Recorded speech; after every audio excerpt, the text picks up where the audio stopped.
അപ്പോൾ കാര്യങ്ങളെല്ലാം വായിച്ചും കേട്ടും കണ്ടുമൊക്കെ അറിഞ്ഞു കാണുമല്ലോ. ദാ ഈ പേമാരിയെ പോലും അവഗണിച്ചുകൊണ്ട് നമ്മുടെ വോട്ടുകളെല്ലാം പെട്ടികളിലേക്ക് പെയ്തിറങ്ങിക്കഴിഞ്ഞു. വോട്ടെടുപ്പ് കഴിഞ്ഞാൽ വോട്ട് എണ്ണുന്ന ദിനം വരെ പിന്നെ മനപ്പായസം രുചിക്കുന്ന കാലമാണ്. മനപ്പായസം ഉണ്ണുക എന്നാണ് പറയുന്നത് തന്നെ. ശതമാനത്തിൻ്റെ കണക്ക് നോക്കിയാണ് എല്ലാവരും മനപ്പായസം ഉണ്ണുക. പണ്ട് ശതമാനം കൂടിയാൽ UDF ജയിക്കുമെന്നും ശതമാനം കുറഞ്ഞാൽ LDF ജയിക്കും എന്നുമൊക്കെ ഒരു വിശ്വാസമുണ്ടായിരുന്നു. പക്ഷേ ഇന്ന് അതല്ല. ഇന്നലെ വരെ UDFൽ നിന്നവർ LDFൽ വരികയും LDFൽ നിന്നവർ UDFിലേക്ക് പോവുകയും ചെയ്താൽ പിന്നെന്ത് ശതമാനം, പിന്നെന്ത് വിജയക്കണക്ക്. അപ്പം നമ്മൾ പറഞ്ഞു വന്നത് ശതമാനത്തിൻ്റെ കാര്യം. ശതമാനം കൂടുന്നതും കുറയുന്നതും അനുസരിച്ചാണോ ഇവിടെ ഭരണമാറ്റം ഉണ്ടായത് എന്നതാണ് ചോദ്യം. 1957 66.56% അന്ന്. പക്ഷേ നമുക്കറിയാം, ചരിത്രം തിരുത്തി കുറിച്ചുകൊണ്ട് EMS അധികാരത്തിലെത്തി. കമ്മ്യൂണിസ്റ്റ് പാർട്ടി ബാലറ്റിലൂടെ അധികാരത്തിലെത്തി. കേരളത്തിൽ 2 തവണ പോളിംഗ് ശതമാനം 50-ലേറെ കടന്നു. 1960-ലും 1987-ലുമായിരുന്നു അത്. 1960-ൽ 85.70% പേർ വോട്ട് ചെയ്തപ്പോൾ അന്ന് ജയിച്ചത് കോൺഗ്രസ് മുന്നണിയായിരുന്നു.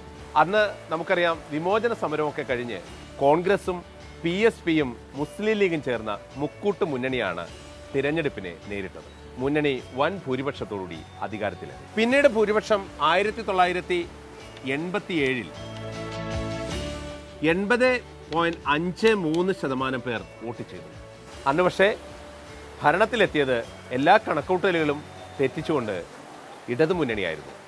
അന്ന് EK നായനാർ മുഖ്യമന്ത്രിയായി. പിന്നീട് ഏറ്റവും കൂടുതൽ പോളിംഗ് നടന്നത് 1977-ലായിരുന്നു. അന്ന് നമുക്കറിയാം, അടിയന്തരാവസ്ഥയ്ക്ക് ശേഷം നടന്ന തിരഞ്ഞെടുപ്പ്. കോൺഗ്രസ് കൂട്ടുകെട്ടിൽ CPIയും RSPയും മുസ്ലിം ലീഗും ഒക്കെ നിന്ന കാലം. 79.20% ആളുകൾ വോട്ട് ചെയ്തു. അന്ന് ഈ മുന്നണി, കോൺഗ്രസ് മുന്നണി, വലിയ ഭൂരിപക്ഷത്തോടുകൂടി അധികാരത്തിലേറി.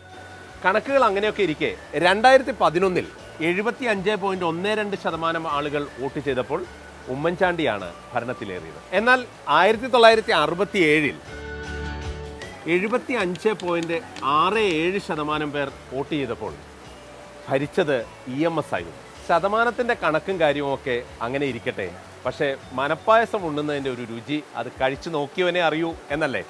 ഉണ്ടോളൂ, ഇനി ഏതാനും മണിക്കൂറുകൾ കൂടിയേ ഉള്ളൂ. അപ്പോൾ നന്നായി ഉണ്ട് രസിക്കുക. അപ്പോൾ പറഞ്ഞു വന്നത്, അങ്ങനെയൊക്കെയാണ് കേരളം ഇങ്ങനെയായത് എന്നാണ്. എന്തെല്ലാം മനോഹരമായ ആചാരങ്ങൾ അല്ലേ.